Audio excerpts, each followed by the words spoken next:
As Martin said, we were founded more than 40 years ago, but we've grown a lot since then. We have a staff now of more than 700 globally. And yeah, there's a lot of work to provide insights to decision makers, folks who are actually making a difference, and trying to bring a data-driven lens to that, which I'm very gratified that, especially in the current political climate, that we can keep doing that. There is a lot of work on efficiency, given Amory Lovin's legacy.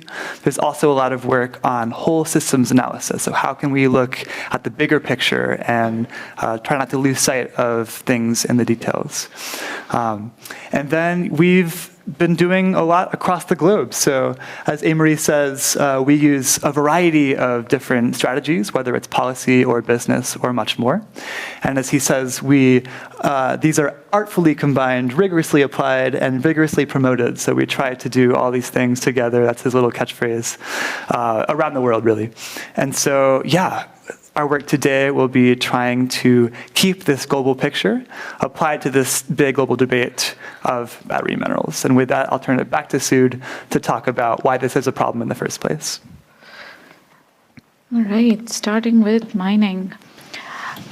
We expect, when we talk about batteries, we expect the battery demand to grow 12 times from today by 2050. A majority of this demand will come from cars and trucks, maybe a small sliver that looks like for stationary storage and consumer electronics, but all of this is changing rapidly. We just learned that stationary storage demand tripled in 2023 and doubled again in 2024. So things might go even faster than what we expected. So what does this mean? With this growing battery demand, we do expect the demand for battery minerals, all of the 5 that you see over here, lithium, cobalt, nickel, graphite, and copper, the demand is set to boom. The slide over here shows 2 colors. The darker color indicates the increase that you will see because of the demand from batteries. And the lighter color indicates the increase in demand from other uses of the material. So for lithium, nickel, and cobalt, the first 3 columns on the chart, this increase in demand will be primarily due to batteries. And in a business as usual scenario, that means more mining. And it has a significant footprint. So quick audience poll here by show of hands for those who are in the room. How far do you think a typical battery mineral travels from its origin mine before it gets assembled into an battery cell or battery pack to be sold for an EV in the US? See? Wow, this is a smart audience. I was expecting that, though, honestly. Yes, in order to produce a battery, the minerals that go into it travel more than tens of thousands of miles. So let's take a look at the journey of lithium from a mine to an EV. And this is just talking about exported volumes, not the whole flow of where the materials are consumed, so keep that in mind. But material is mostly, the big deposits of lithium are found in Australia and Chile, and then and once they are mined, most of the mined material finds its way to China for refining so that it can be converted into battery-grade salts. From China, from battery-grade metal salt, it gets combined to form one of the key battery components, the cathode, and that process may happen in China, or it may travel to Korea or some of the other nations, but largely dominated by China and Korea along the supply chain. Distance from Chile to China, more than 10,000 nautical miles. From the cathode, the rest of the battery components, the anode electrolytes separators come together to form the battery cell. That's the smallest power producing unit within a battery pack. And that process can happen here in the United States. We have a lot of battery cell assembly plants, and then the downstream process might happen here in United States or in many parts across the globe. So add a few 10,000 miles over there as the materials travel across the globe. The story is very similar for a lot of the other battery minerals, lithium, nickel, cobalt, and graphite shown here on this chart. They might be sourced in one part of the world, but travel to Asia for refining and processing, and then cell assembly might happen again in Asia or in other parts of the world. But once you get to battery cells and EVs, more countries start participating in the supply chain. So what is the problem with such a long, convoluted supply chain? So first, we have spoken about this at length. The supply chain is very dispersed. Your materials are traveling quite a bit to be assembled somewhere else or used somewhere else. So you're producing a lot of avoidable emissions.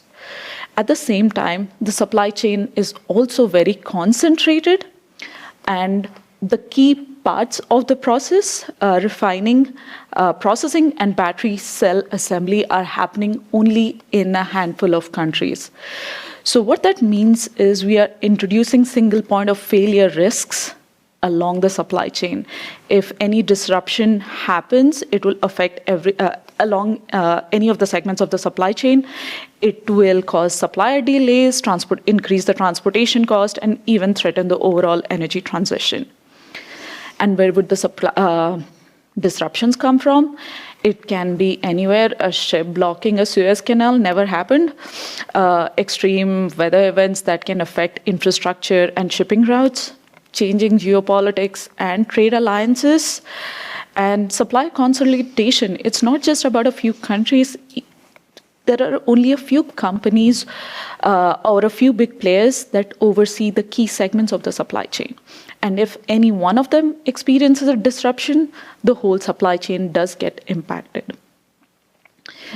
And of course, there is the environmental footprint of mining practices. So there can be water contamination, soil contamination, biodiversity loss, and many other negative consequences that can last for centuries.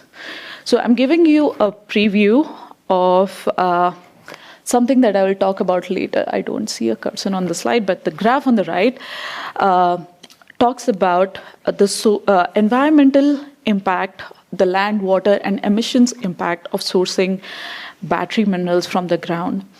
And it is compared to recycling, the gray bar. And to no one's surprise, mining or sourcing materials from the ground has a higher negative environmental impact. So we'll discuss this and a lot more in the later part of the presentation. I would also talk about what is not included here. The second order impact of extraction environmental footprint. For instance, the impact on local water supplies can negatively impact agriculture and thus impact a community's livelihood. That is not something that we are talking about yet here. Also, there is no easy way anyone can put a dollar value on human rights violations, indigenous rights violations, and degradation and the loss of biodiversity. So I have painted a pretty concerning picture for us to begin with. Will, do you have anything you want to say here? Well, I'm pretty concerned too, but thankfully there are solutions, and that's what we'll focus the bulk of our time remaining today. So this came out of a report that our team released just 6 months ago today. And the 6 solutions actually came out of an idea that Amory had put out a few years ago, but we had never really analyzed it in depth over how much it could move the needle in this issue. And so the main thing of this report was to try to actually quantify for each of the 6 in a plausible scenario or two, how much could we get better just from doing all of these things as much as we can. So we'll go through them briefly right now, and then in more detail as we go through the results. So first, we see 2 solutions based on battery innovation. The first, as somebody asked about in the beginning, is alternate chemistries. This is super key, where we can have chemistries that don't even require nickel or cobalt, or maybe even not even lithium in the future. And of course, that reduces the need for minerals that are mined. You can also have a denser battery, a battery that's more energy dense, where it can produce the same amount of power with fewer minerals and therefore reduce demand that way. Then we next turn to 2 solutions, C and D, based on circularity. So the first is a big focus of Sud's team, recycling. We'll talk much more about that to come. And then we also have a lever that's focused on just having longer lifetimes for batteries, both by extended first lifetimes as well as reusing them, especially in grid storage. And then we have 2 solutions that are focused on energy efficiency. And these are broader and more indirectly not as much about batteries, but still very important for the overall effects. And so that can be anything from vehicle efficiency by right sizing and better design, as well as through overall efficiency of the transport system. So for example, the 2 of us carpooled today, or there are other things we can do in our own lives, as well as through urban planning and logistics and all the rest to reduce the need for minerals in cars in the first place. So those are the 6 solutions. And the good news is that 3 of them have already made a major impact on reducing the demand for mining. We've actually seen that the amount of nickel and cobalt per battery has been more than cut in half in the last decade than it would have been a decade ago, just because of better battery chemistries, density, and recycling. Put another way, if we had had none of these solutions in the last decade, we would see the demand for lithium, nickel, and cobalt be 58%, 127%, and 138% higher than they are today. So thankfully, we don't have that. Thankfully, we have come a long way with solutions, especially when it comes to battery innovations and recycling in the recent years. That's the past. Now let's think about what happens if these trends continue in the future. How much better could we be than what some people consider to be business as usual? Here's what that future could be if there's no solutions. As Sud said, battery demand is expected to grow perhaps as much as 12 times by 2050.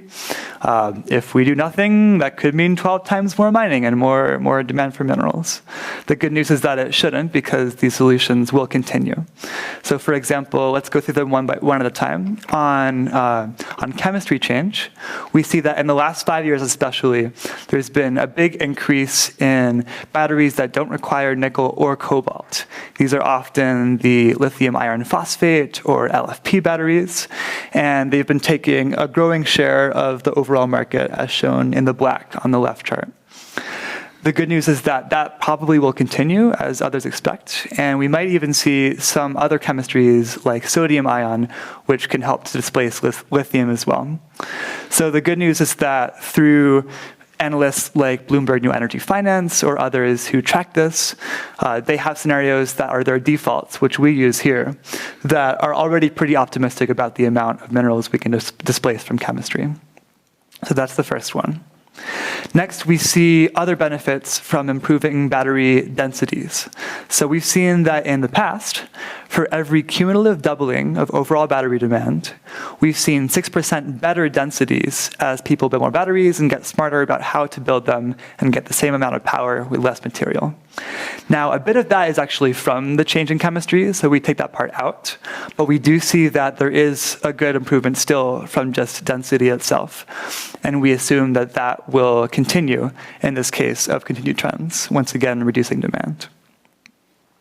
And then finally, we have recycling, and we have another fun question for you all. So this is for what fraction of lithium-ion batteries do you think were recycled globally back in 2019, a few years ago? How many of you think it was around 60%, the majority? Raise your hand. I see no hands. How many of you think it was 20%? I see a couple hands. And how many of you think it was 5%? I see most of the hands go up. I'm not too surprised. And so some of you may have actually seen the 5% from, there's been a bunch of news articles as well as even journal articles. And it actually turns out that there have been a couple researchers who have looked into the where this comes from.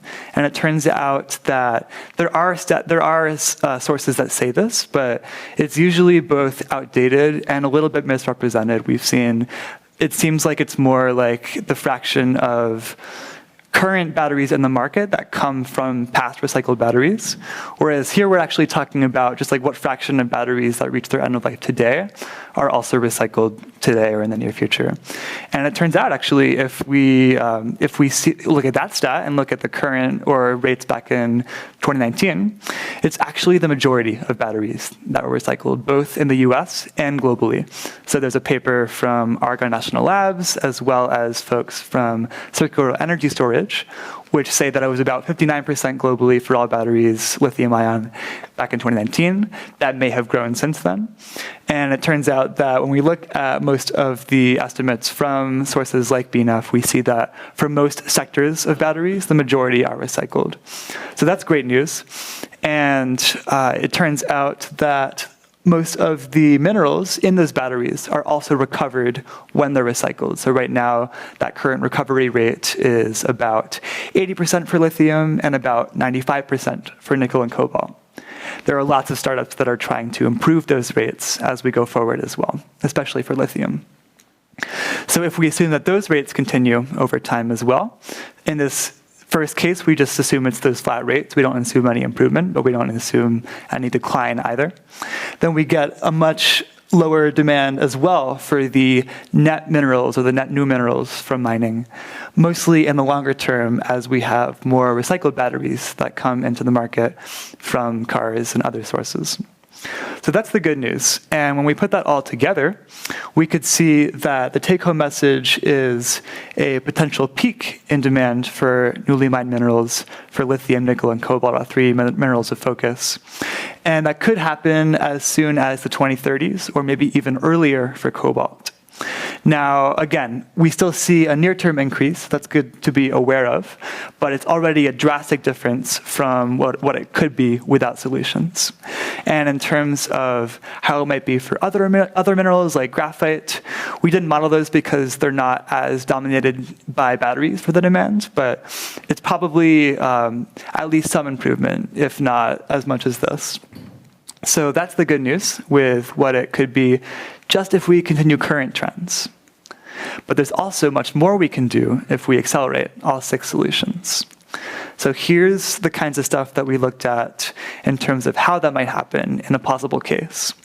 First, on chemistries, we could see more alternatives, more adoption of sodium-ion chemistries, for example, that displace lithium, especially in low-density applications, whether that's grid storage as well as electric scooters, and increasingly in cars, especially already in China, for example. On density, we could see even more improvement based on how current top-tier batteries are improving, which is a little bit faster than how the average battery is improving. For recycling, we could see a ramp up towards best-in-class collection and recovery rates. We assume that by 2030, we could reach those in the accelerated case. So we still have some time before we get there, but we think it could happen plausibly. And then we also have longer lifetimes, both in terms of more second life use as well as just longer in general to prolong the current minerals before we need more. And then finally, we do have cases where the efficiency levers are used more. So this includes plausible improvements in vehicle efficiency, both by right sizing as well as better design, which is a big favorite of Anne-Marie's. And then we also have improvements in the overall mobility system at large, especially in developing economies that are growing fast, since this analysis is all global. So that could include urban planning as well as improving logistics and much more. So those are what we think could happen in a case that is accelerated. And here's what the result of that might be. Once again, we see the peak in demand for minerals going lower and in many cases forward in time, and then meaning sooner. And then we also see that the cumulative demand for mined minerals could be a lot less than we think it is. So that is what is possible, especially for the minerals like cobalt, where solutions are already improving fast. Here's what that could mean in the longer term. Now, this kind of thing requires having demand that has stabilized, which is not the case right now because thankfully we are using more batteries to clean up our energy system. But we do think that if all goes well, we could even see a sort of self-sufficient system where the current minerals in one generation of batteries could be reused and recycled again and again, and the losses in the recycling could be compensated by the improvements in efficiency and innovation, which could balance out and therefore keep that circle going. That's possible. It may not happen overnight, but that's the long-term possibility. And again, even if we don't get there immediately, it is possible to get to net zero mining demand, especially if, as in this case, it's illustrative, but we could say if we recycle it all, then we can get to it pretty fast. We're not there yet, so that might take more time than is in this graph, but it is very possible if we both recycle and then reduce demand through efficiency and innovation to get to a place where we don't need much mining at all. So that is what's possible. And the good news is that it's not just us saying this. There's also been other research, actually just in the last month or so, which has come from a couple of different sources, including ICCT, the International Council on Clean Transportation, and also the UCS, the Union of Concerned Scientists, as well as other researchers in the past. They're all having different scopes and different modeling, but they have the same general conclusions. And then we see that if we can pull all 6 solutions as much as we can, we get even closer to zero. So it's not just our word for it. Here's what that could mean if we can get there over time. First is that the extraction that we get when we do mine minerals is just a tiny and temporary fraction of the extraction that fossil fuels require. So in the accelerated case, we see that that amount would be similar to or less over all time than just 1 year of extraction for oil and road transport that we see today. So all the extraction we'd ever need for mining could be similar to or less than 1 year of extraction for oil. We also see a potential race to the top when it comes to circularity. The good news is that most of the recycling capacity that we'll need has not been built. If this were a marathon, we'd be maybe 4 miles into the 26. So the good news is that there's still a lot to play for all countries to get not only an expanded slice of the pie, but an expanded slice of an expanding pie as we build more recycling. So even though China has the majority so far, there's a lot left to play for. There's also a lot that anybody can do. There's a lot of words in this slide, and we're not going to go through all of them unless you have questions later. But the good news is that this is basically saying everyone has a role to play, whether you are a manufacturer or a mobility planner. There's a lot that everybody can do to be part of the solution and reduce the need for mining. And then there's a lot of reasons to act beyond just reducing demand for mining directly. This affects, as Sid alluded to in the beginning, anything from emissions to equity, security to health. On the emissions side, we could see not only reduced emissions from fossil fuels, but also from the production of batteries and vehicles potentially. As with all of these, we see that the deeper we go into overall efficiency of the system, we see deeper benefits for each category. So for equity, that means fewer harms, not only in fossil fuels, but also in mining mining and inadequate mobility access. We also see lower dependency on imports, both for oil and gas, but also for critical minerals and critical infrastructure. And then we see a lot of different health benefits, not only in cleaning the air, when right now we see about 5 million or more deaths per year just from fossil fuels, from air pollution. We could see less of that with EVs, but we could also have other benefits if we have system-wide efficiency to make cars safer and to make the overall mobility system more active and therefore better for our physical health. So lots of good reasons to act, and that's where we could be. Before we turn it over to Sud, I'm curious, how many of you think we'll get there? How many are you optimistic after this? Yeah, a few, but not too many. All right, maybe. So we'll get to more questions, but clearly there's a lot more to be done to actually get there.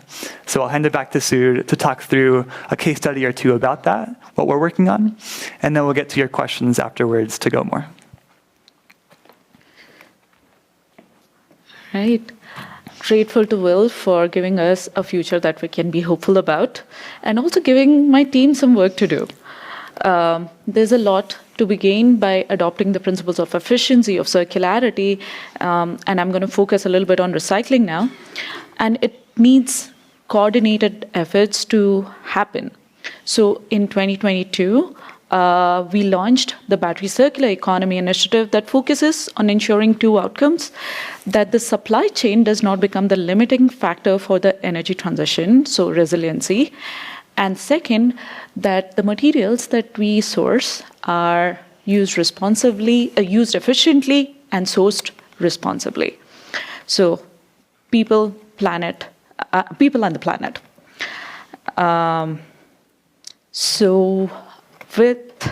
And what's the recipe to make that happen? We need to understand, quantify what are the challenges. So we need data-driven insights. We need a shared understanding amongst all stakeholders along this value chain, what the problems are, what the solutions could look like, and inform policy and investment roadmaps. And that defines the work of our BCI team. So our first task is to pull disparate sources of information from national labs, from market research organizations, trade organizations, and add a layer of analysis, a system-level analysis that could allow us to pull insights for informed decisions. This forms the basis of our thought leadership publications, but we also at times translate our work into dynamic front websites. So people, decision makers, researchers can build their own scenarios and arrive at their own conclusions. You don't have to follow what we have just printed in our thought leadership articles. This data also to inform and refine our research, as well as to promote these findings, to share these learnings. We engage with diverse stakeholders, and we also help make connections across the private sector, governments, and nonprofits, because we need everyone to be acting together to make this a reality. And with the insights that we get from our data and our engagement, we work to develop policy and investment roadmaps so that people know what do we need to do to achieve the outcome we need. So I'll talk through all of these elements in the case study for recycling. So today's supply chain, as we already saw, is pretty fragmented, involves multiple stakeholders across different regions with differing interests. It's also opaque.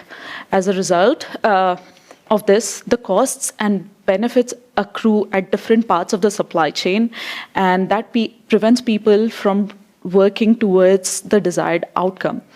So we need to have a system-level quantification that captures all the costs and benefits, and that will help us identify where an intervention would be helpful.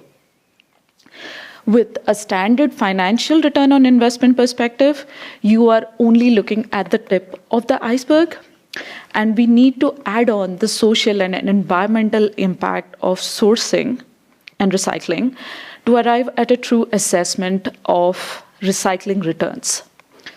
And this can be possible by embracing a triple bottom line approach, an approach that values people, planet, and profits. And we are already seeing that being adopted by various companies, not necessarily along the EV battery supply chain, but other companies, diverse companies along the globe. So to develop a triple bottom line framework for recycling, we defined 6 impact metrics along 3 dimensions. The financial metrics, of course, are the profit pools from the EV battery recycling. The social metrics would include the jobs, the wages earned from the jobs and the GDP impact of the jobs created. And the environmental metrics would include the impact of emissions, water, and land, all converted into dollar values. So for looking at the financial profitability, we used Argonne National Labs Everbat model to look at a wide range of scenarios for costs and revenue. The recycling revenue will depend on the residual value of the minerals, and that would come from what are the metal market prices, very volatile, and what are the battery chemistry compositions, and that's constantly in flux.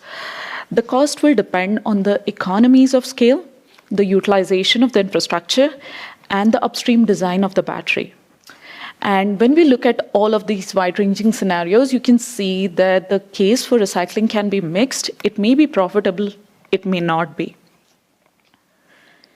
The perspective shifts as you layer in the return from social and environmental factors. So this chart shows the cumulative return on benefits if all batteries in the United States that are expected to retire by 2040 are being recycled.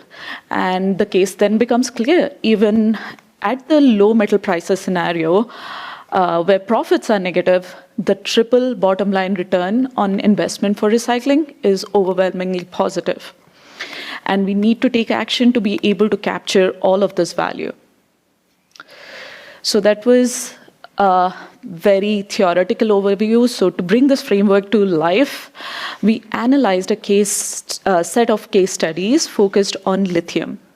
So we focused on lithium because it's the metal common to all EV chemistries at present and for the foreseeable future. And these results will represent the recycling of LFP batteries with their growing adoption that Will talked about. That is the future that we have to prepare for. So we are, for the baseline, we are considering traditional hard rock ore mining, which is the most resource intensive and polluting process. We are looking at direct lithium extraction as what impact it has because of technological innovations. And somebody mentioned direct lithium extraction at the start, so awesome. And then we compare all of that to recycling, and all of these case studies are based in the United States to have like a fair assessment. So to no one's surprise, sourcing lithium from the ground has an overall negative impact on the society and the environment. The total cost of externalities from mining can be somewhere in the range of $170 per ton to $700 per ton of lithium carbonate equivalent production. But the economics of recycling LFP are challenging. In a low metal price scenario, we have already seen that profit margins are going to be negative. In a high metal price scenario, recycling will still have a hard time getting adopted in the market because investors will get high returns from mining. So we need interventions, and it can be the case of incentives. So we looked at the impact of Inflation Reduction Act 30D incentives on recycling profitability. These incentives are nominally targeted at consumers, but can be allocated towards recyclers. One of the qualifying criteria for the 30D incentives is that you need to have a domestic source of materials, or for half of the credits, to earn half of the credits, you need to have domestic content, and recycled materials qualify as domestic content. And the total value of the incentives can be up to $7,000 per ton of battery in a vehicle. If you only allocate $1,000 of incentives to recyclers, the profit margin in a low metal price scenario can go from negative to positive.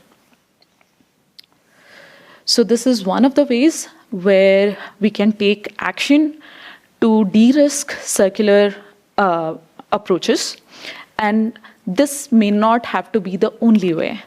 Anything that signals a strong demand for recycling, whether it's mandating extended producer responsibility or having recycled content mandates, anything that encourages investment into recycling and the market for recycled products can help.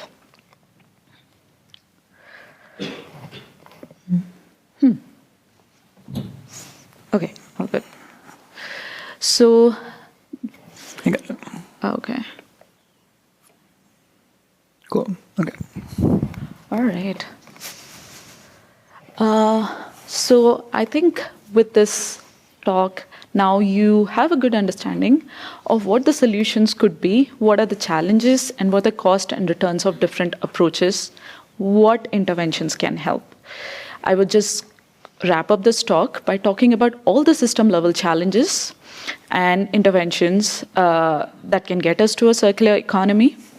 So last week, we published our report with the World Economic Forum and the Global Battery Alliance. And we talk about 5 challenges and 5 solutions. So first thing is traceability. And it is the bedrock of information that we need to identify risks and track the provenance of batteries, understand whether they have been ethically sourced or not. We cannot manage what we don't measure. So we need data products such as battery passports or track and trace platforms that can follow a battery from cradle to grave and back to the cradle, or battery materials from back to the cradle, and keep track of the social and environmental metrics along the way. The other major barrier is around the design of batteries and the data access to people after batteries are retired. And batteries are being built today to focus on safety, cost, performance in the first application, but not for efficient management once it's retired. And this increases the cost of transporting, handling, and processing the batteries responsibly at the end of life.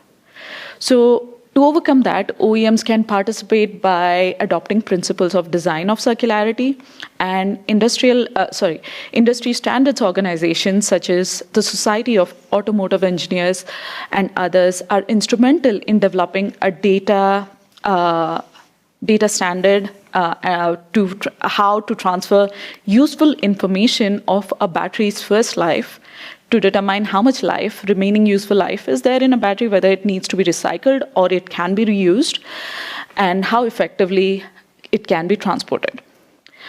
And to motivate to overcome all the economics or to drive concerted action among stakeholders, we can use policy levers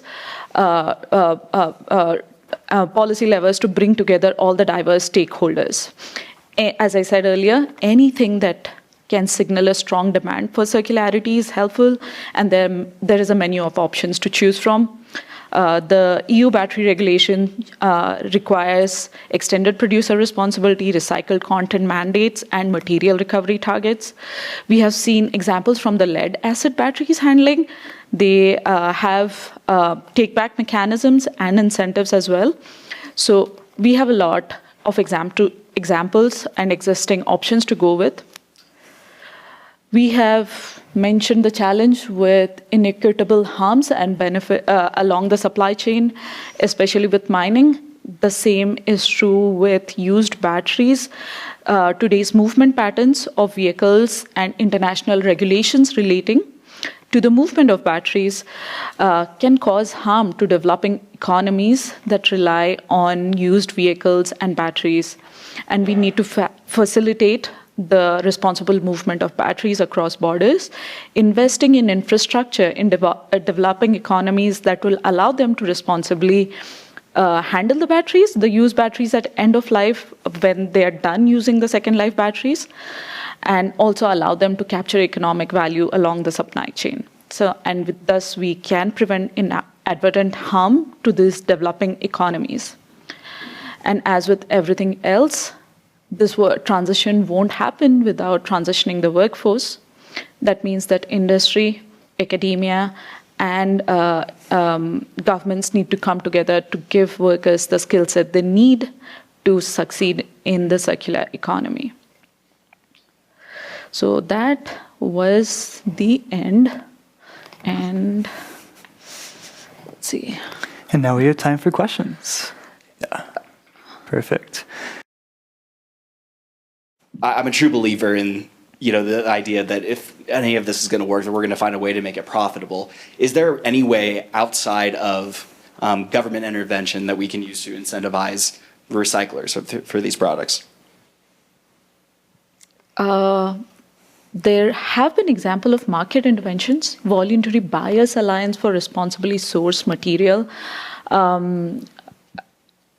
I have seen those examples in RMI with responsible steel, aluminum.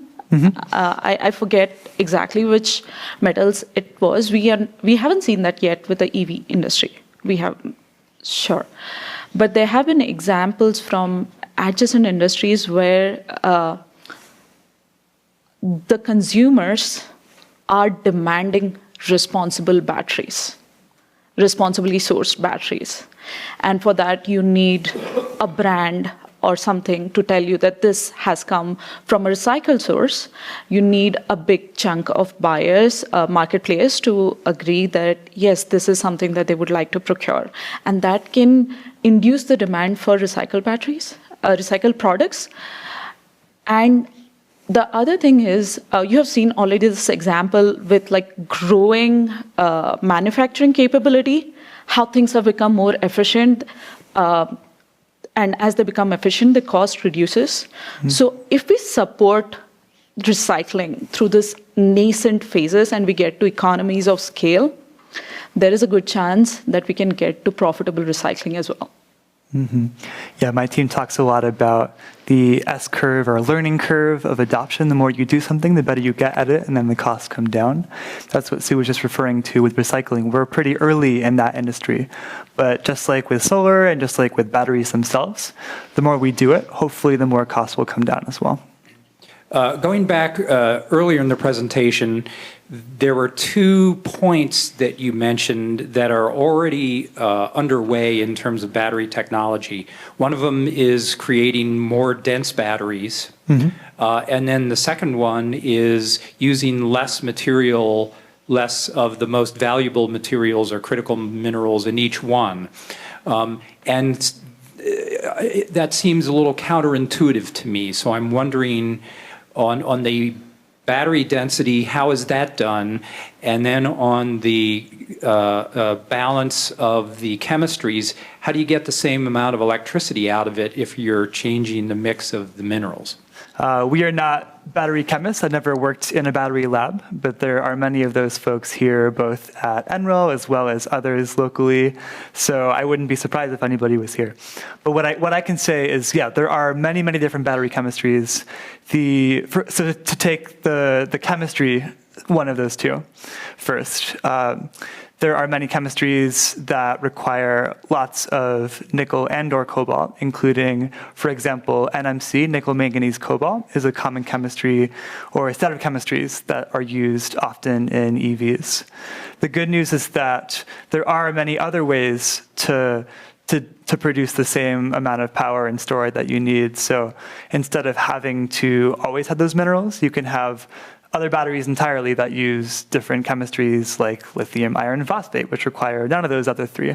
And there are trade-offs with all chemistries. So for example, LFP are less dense than NMC, which means they may take up more space or weight than an NMC would per power.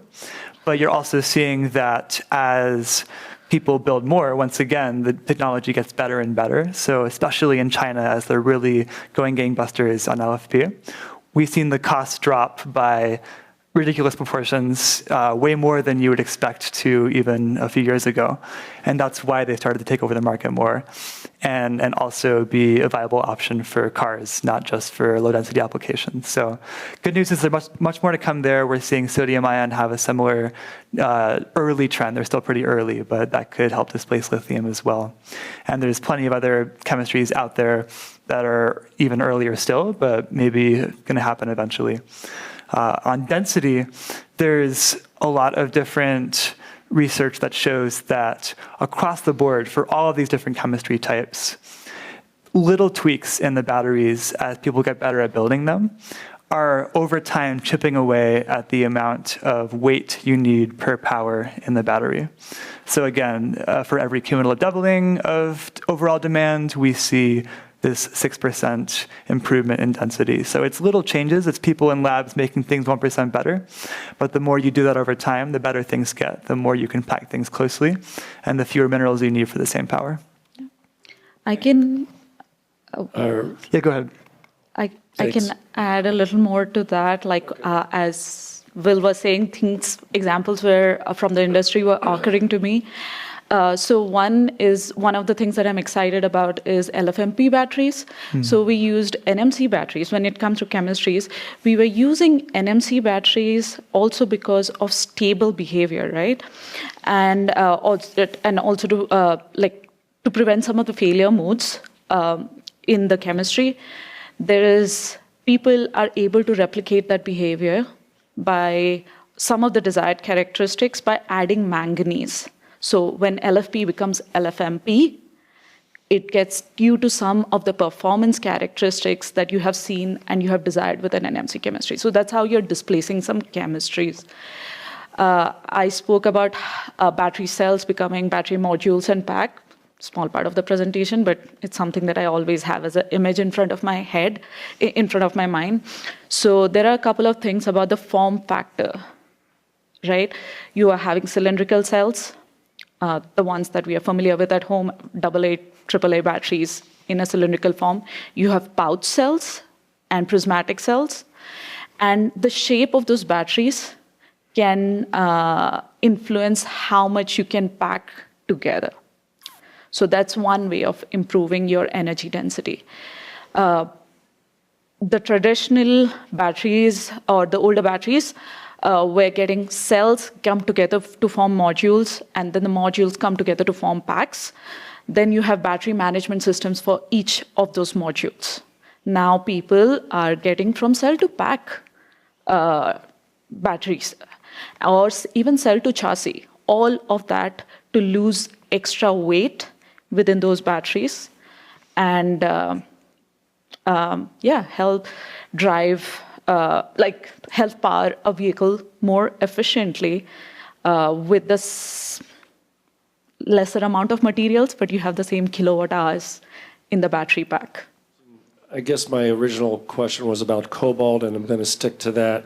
It seems like if the cost goes down, the mining companies, of course, will start explaining that they have they're going to greenwash their cobalt so that they don't look as nasty. And what I guess I'm worried about is if the market collapses for cobalt, will that create some instability in the countries that are already unstable because they are not supplying as much onto the world stage? And do you have any thoughts on any downsides to cutting out cobalt in particular? If I look at the mining for all of these critical minerals, it's inadvertently a cyclical thing. The jobs. So one thing is, if we are reducing the demand for cobalt, you may not have that sector there anymore. The other thing is also the declining ore grades at a particular place. As you keep mining, the quality of the ore is going to reduce, and then that also becomes economically unviable to procure cobalt from that place. So, anywho, there is a realization that a mine will have to move, will go to some other place, or the source will go to some other place for most of the materials. That's the reason why we also talk about that system level infrastructure across the globe on focusing on procuring metals through recycled sources from recycled feedstocks. At that point of time, you are talking about end products that will occur everywhere. And if you rely on those feedstocks to procure your minerals, at that point of time, you have like this sustained economy out there. So I'm indirectly answering your question and linking it back to jobs over the longer term, that if we focus not just on temporal demand of how we are, or a temporal source, but look at what can be a sustained source of extracting minerals, you can have a continued economy, if that makes sense. Yeah, I think you mentioned something very important here, the boom and bust cycle. Yeah. And I'm very curious to hear from you that you have thought about the boom and bust and how to break that cycle. But let's also acknowledge this is what the entirety of extraction in the world has been going through forever. Yeah. I recently ran into Peter Green, number 2 at NREL, and he made a statement about the scale of things. First of all, you cannot always expect perfection from a new technology, and you should also keep in mind the comparison to the daily extraction of fossil fuels all over the world, which are magnitudes bigger than even what is proposed in the mining for battery materials. Mm-hmm. Yeah. Great talk. Really appreciate it. A lot of new information for me. So my first experience with buying a new car battery was this year, and I didn't realize there's a core charge. Curious if there's any policy statewide within the U.S. or federal with EVs to kind of have that end-of-life management fee for the producers to take back their batteries or reuse them. For EVs, nothing comes to mind. For batteries, regions like New Jersey have implemented extended producer responsibility. There are a couple of other states. I don't want to misremember names and give you wrong information, but I can follow up. New Jersey is the one that has the most comprehensive EPR requirements on all batteries that need to be sold there. Well, I would also mention that batteries are hot commodities. Yeah. For instance, Nissan, at least in Japan, puts out a mobile battery product that is using recycled Nissan Leaf batteries. Yeah. And it's profitable. Yeah. I mean, it's just like all the other components that you find in cell phones. Lots of stuff is being ground down and recycled because there is value in it. And the one thing I would mention is I'm a bit of a battery junkie, thanks to YouTube, where you can learn about a new development every day, and it's a bit irrational because many of these will get stuck in the lab forever and not make it into production. On the other hand, quite a few new technologies are looking really viable and are often just 3-5 years from mass production. There's billions of dollars invested in the commercialization of these products. It's a race. Yeah. And that's one of the reasons I'm very hopeful. You may want to comment more on this while I find the next question. While they say that, I would also mention that California is trying to come up with a robust policy solution for this. They had a policy, they got into an advisory committee that had representatives from the industry, from public sector, and from the government, and kind of got to a good consensus about how end-of-life batteries should be handled. It got recently vetoed by Governor Newsom because there was no clear direction. There was a policy nuance that there was no clear direction on who pays for it. So the momentum is building across multiple states across the US on how to responsibly handle the batteries. Hopefully, we'll see something soon. Mm-hmm. And for those of you in state policy, this is a very active area with room for much more. Thank you for your presentation. It's really invigorating to see some of the data, the new data coming out, because for a long time we just weren't seeing it.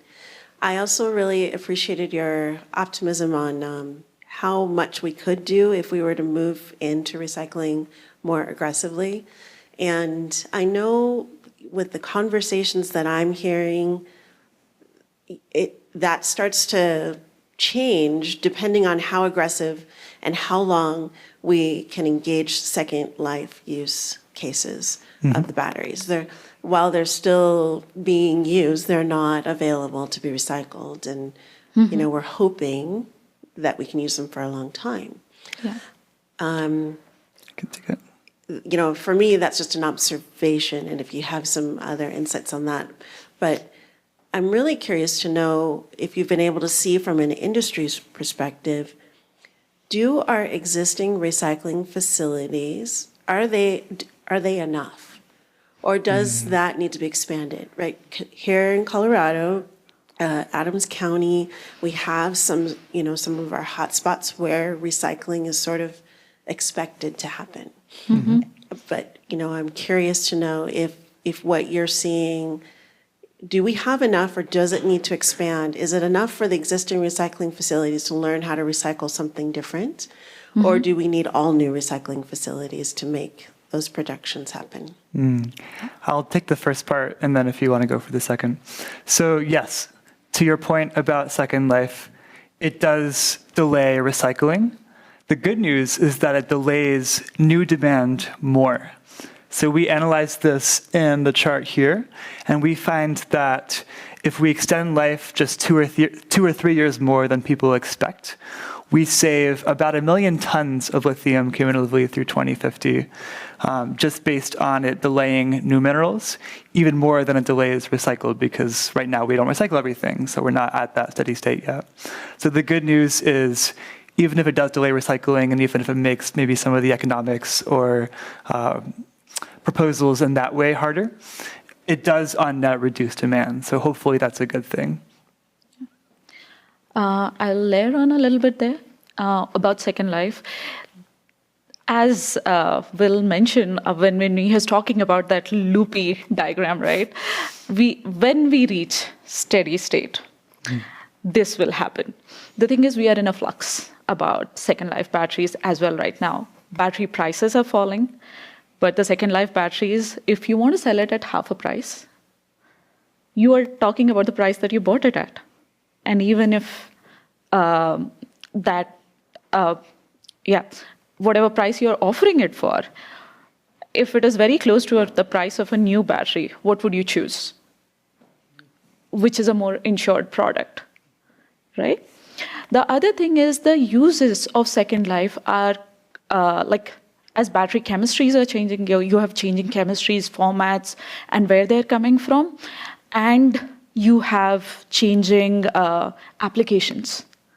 So you're starting to see micromobility. You want to use it for second life by stacking things together, or you are seeing a battery pack and you want to break it apart, or put multiple battery packs together and support a solar farm. The applications are changing. As such, there's no standardization yet. So we are very much not in a place where we can say that we have figured out second life technologies. This is what works, this is what does not work, and these are the standards. We don't have as I said, like we don't have a platform to transfer useful information from first life to second life. We don't have a way to transfer the liability from the first battery manufacturer to the second battery user, whoever is providing you the second life.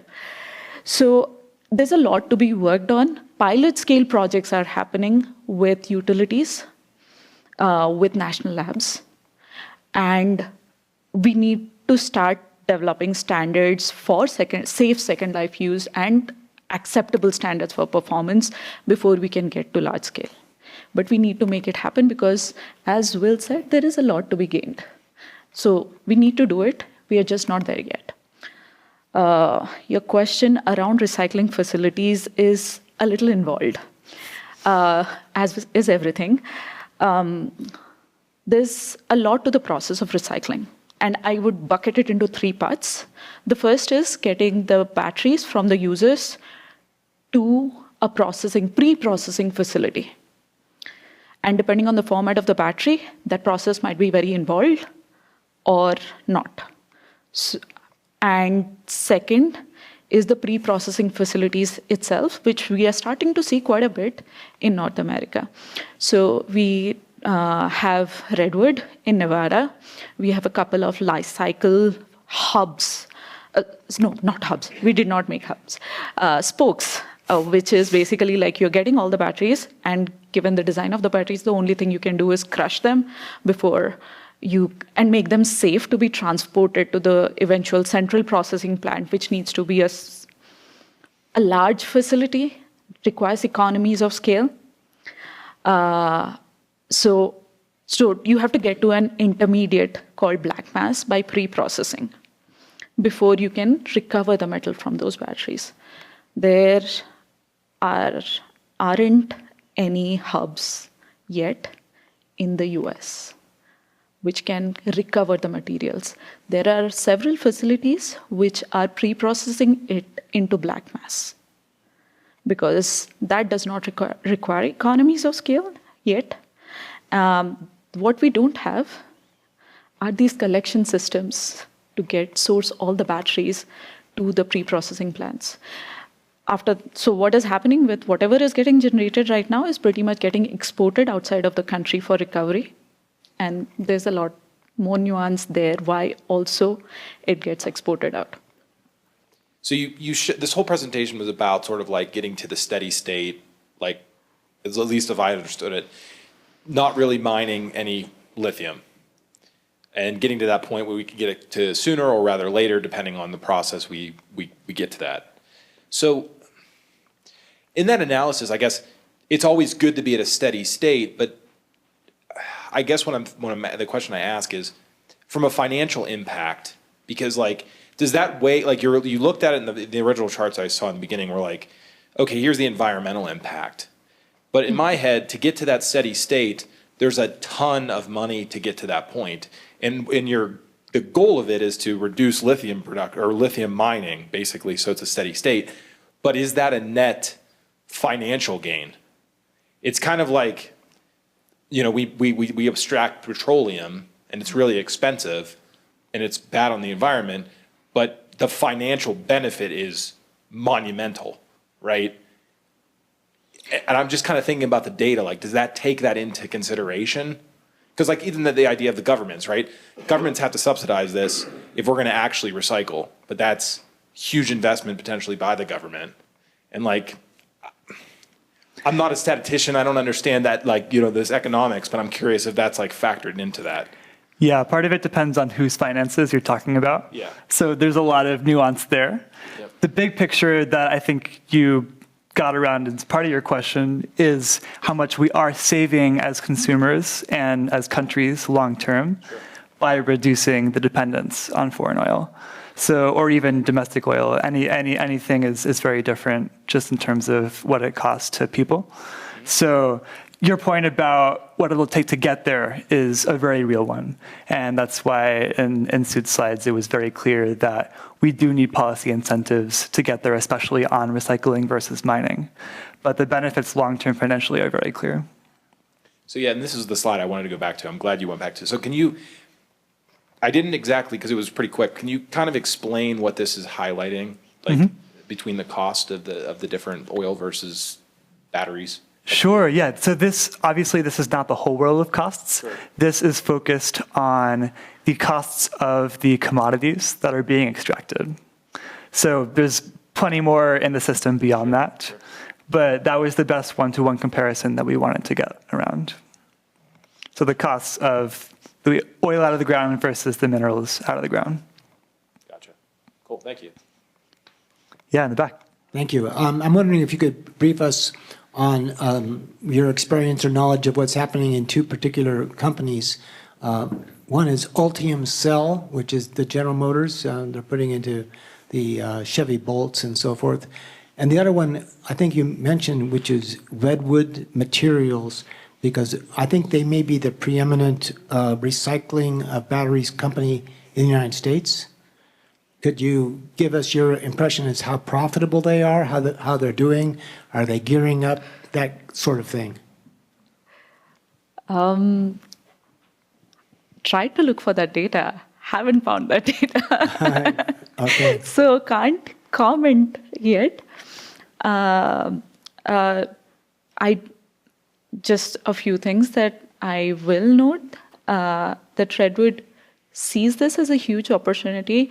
They have definitely, they have expanded quite a bit.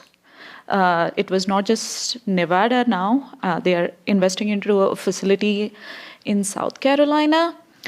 And they have made announcements of being able to process 100 gigawatt hours of batteries at their facility by 2030, which is kind of a big deal for like 100 gigawatt hours is a lot of batteries that can be processed at that plant. So they do, I think they see, what I would take from that is they see value in this business if they're making that commitment. At one point of time, I had even seen numbers of 500 gigawatt hours, but I guess with all the changing market conditions, 100 gigawatt hours is a safer bet to say, but even that's a lot. And they wouldn't be continuing to say that if it wasn't promising. There might be an initial period, as with everything that's a new technology, where you have to take some hits, and there might be a period of recovery, and everything is TBD. And if there were public information about it, they would probably lose their competitive advantage. I would also add that it's Redwood, but there are so many companies investing into recycling in North America. It's actually very encouraging to see the diversity of recycling process that they are also investing into. One interesting one was where I saw a chromatographic separation. Like all we are talking about is traditional metallurgical separation. They are talking about chromatographic separation that can extract things at a much lower cost. So if those if people don't see the demand and the returns on their investment, they wouldn't be making the investment most likely. All right. Well, it's past 8:30, and you've been promised food, so we want to allow that. For those of you who didn't have time for questions, please come up to us during the reception, and we'd be happy to chat more. Stay tuned for the dashboards that Sud had mentioned coming out so that you all can play with these numbers and see what you can find. Thank you very much. And thank you, Martin, for inviting us.